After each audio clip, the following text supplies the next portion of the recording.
Okay. Hand it over to you. Thank you all for coming to my speech today. My topic is how to select tires for your vehicle. I know it's something that seems like it's common sense, but there's a lot of things you got to think about when you're purchasing tires. So my backstory is I was raised by my grandparents, and they had a tire shop. We did passenger, which is your cars and trucks on the road. We did a lot of commercial, which is your semis, dump trucks, car haulers, things of that nature. Then we did agricultural, which was tractors, grain wagons, harvesters, combines. Did a lot of repairs, a lot of road service work as well. So I've been doing this for a long time. 32 years old, I literally grew up in it, so 32 years of experience in this field. By show of hands, how many people here have bought tires before? Keep your hands raised. Who can tell me what size tires is on their vehicle? Last question, keep your hands raised. How much air do your tires take? Do you know it? You can change it, but curious question, there's a lot more to it, right? So we're gonna start with tire sizes. Tire sizes are labeled as such. You got one number, that's the height in millimeters. Middle number, that's the width in millimeters. And then you got R, which is radial. All tires, modern tires, are radials. The last one, 16 here, is the diameter of the wheel that goes on your vehicle. So these right here are both 16-inch tires, different applications. Passenger, P, is your cars like grandma's church van on Sundays. Everybody can load into them. They don't hold a lot of weight. They're not meant for trailers, but they work really good. LT is your light duty, or light trailer. That's for heavier loads. Fifth wheel hitch, RV, campers, buses, things like that. 10, 15, 20,000 pounds, these tires do really well, okay?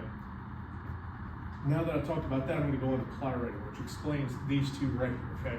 So ply rating, the higher ply rating you have, the more weight you can hold with those tires, right? So you want heavier duty tires when you're working with these tires. But the heavier duty you go, the less comfortable ride it gets. So you wouldn't want these on your Camry with 10 plies driving down the road. It wouldn't be very comfortable. It would beat you out the side. So that's where the P comes in. You have lower ply ratings than those. They ride more comfortable, but they hold less weight. So you don't put these on things that you will work with. The ply rating also goes over the PSI. So when you're talking about the PSI, or max pressure, that a tire can hold pressure per square inch, the more plies it has, the more PSI will hold. Usually 6 ply is about 35, 40, 10 ply might be 60 to 80. It's a big difference, right? Now that we've talked about the tire sizes and the ply ratings, we're going on affordability. So affordability, you're gonna look at tires not as you're buying one, because that always looks cheap, right? You don't add sales tax, you don't add the amount of display, you don't add the balance. You're always gonna buy them in pairs of 2, pairs of 4. You're never gonna buy them one at a time. And by the time you get to the end price, they get pricey. It's not uncommon to spend $1,200, $1,500, $1,700 on a set of tires when you think you need them, okay? So what you're gonna look at there is new versus used. New tires you can get from tire dealers, wholesalers, things like that, dealerships. Used tires, you're gonna go third-party options. One of my favorite options, Facebook Marketplace. Facebook Marketplace has a lot of good options through there, right? eBay, sometimes the pictures are kind of skewed. Other third-party options are available too. Maybe you know your cousin's uncle's roommate that has some tires that he wants to sell. One thing you need to check on is called the DOT. This number right here, it's always 4 digits, is on the sidewall of every tire. Even this tire right here, I got it showing the DOT right here. The first 2 numbers are the week of the year. There's 52 weeks in the year. So this one would be 49th week, right? 16 would be 2016. So it's made in the 49th week of 2016. So even if a tire looks 99.9% good, there's no dry rotting or anything else, rubber doesn't work well with age. So you get this tire, let's say it's a Michelin, you get it for half off, you're like, wow, this is a great deal. I'm gonna love to throw these on my car. You run them for 3 weeks, they start showing all the cracks, they start breaking down. Just is what it is. Look at your seals and your gaskets on your vehicle.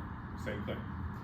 So, in conclusion, I went over how to look at tire sizes, where to find this info at. They're inside the door panels of every vehicle through there. The engineers or factories recommended tire sizes.